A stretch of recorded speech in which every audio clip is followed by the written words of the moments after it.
بسم اللہ الرحمن الرحیم۔ ناظرین، پچھلے ویلاگ میں ہم نے آپ کے سامنے پیش کی قرآن کریم کا آیات پیش کی ہم نے، جو آیات تھی 221 تک، اس کا ترجمہ اور تشریح 219 سے لے کر آخری آیت 221 یہاں تک پیش کی، اس کا ترجمہ اور تشریح آپ کے سامنے رکھیں گے انشاءاللہ۔ معارف القرآن جلد اول، صفحہ نمبر ہے 538 اور سورۃ البقرہ نمبر 2 اور آیت نمبر 221۔ ناظرین، رائٹر ہیں اس کتاب کے مفتی اعظم پاکستان حضرت مولانا مفتی محمد شفیع صاحب رحمۃ اللہ علیہ۔ سورۃ الفاتحہ سے لے کر سورۃ البقرہ پارہ اول تا پارہ تیسرا رکوع 8واں۔ معارف القرآن جلد اول۔ بسم اللہ الرحمن الرحیم، الحمد للہ وکفی وسلام علی عبادہ الذین اصطفی، قال النبی صلی اللہ علیہ وسلم، خیرکم من تعلم القرآن وعلمہ۔ بہترین لوگ وہ ہیں جو خود بھی قرآن پڑھیں، دوسروں کو پڑھائیں، سکھائیں اور لکھائیں۔ مانا کہ تیری دید کے قابل نہیں ہوں میں، مانا کہ تیری دید کے قابل نہیں ہوں میں، تو میرا شوق دیکھ، میرا انتظار دیکھ۔ کھولی ہیں ذوق دید نے آنکھیں تیری اگر، ہر راہ گزر میں نقشے کف پائے یار دیکھ۔ کھولی ہیں ذوق دید نے آنکھیں تیری اگر، ہر راہ گزر میں نقشے کف پائے یار دیکھ۔ اور تجھ سے پوچھتے ہیں کیا خرچ کریں، کہہ دے جو بچے اپنے خرچ سے۔ اسی طرح ہم بیان کرتے ہیں اللہ تمہارے واسطے حکم، تاکہ تم فکر کرو دنیا و آخرت کی باتوں میں۔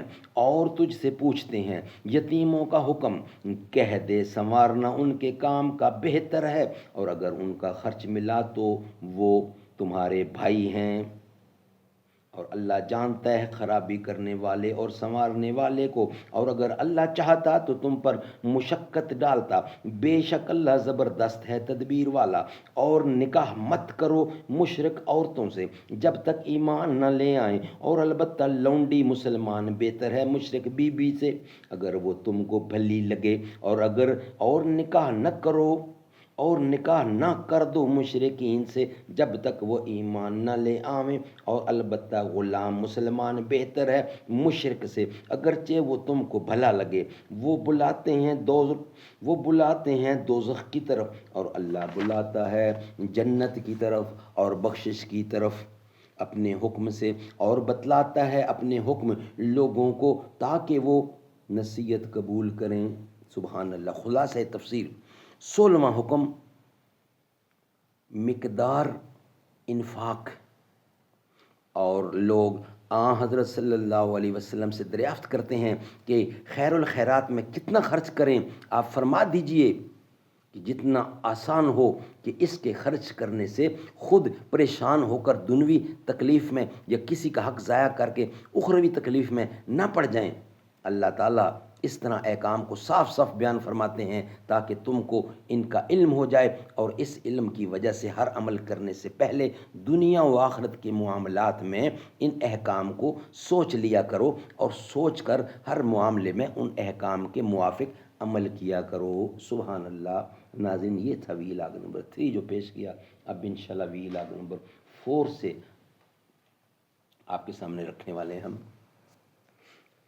وہ محمد بھی ہیں، احمد بھی ہیں، محمود بھی، طاہراً امیوں میں اٹھایا گیا۔ وہ محمد بھی، احمد بھی، محبود ہیں، وہ محمد بھی، احمد بھی، محبود بھی، طاہراً امیوں میں اٹھایا گیا۔ اس کی شفقت ہے بے حد و بے انتہا، اس کی رحمت تخیل سے بھی ماں روا۔ جو بھی عالم جہاں میں بنایا گیا، اس کی رحمت سے اس کو سجایا گیا۔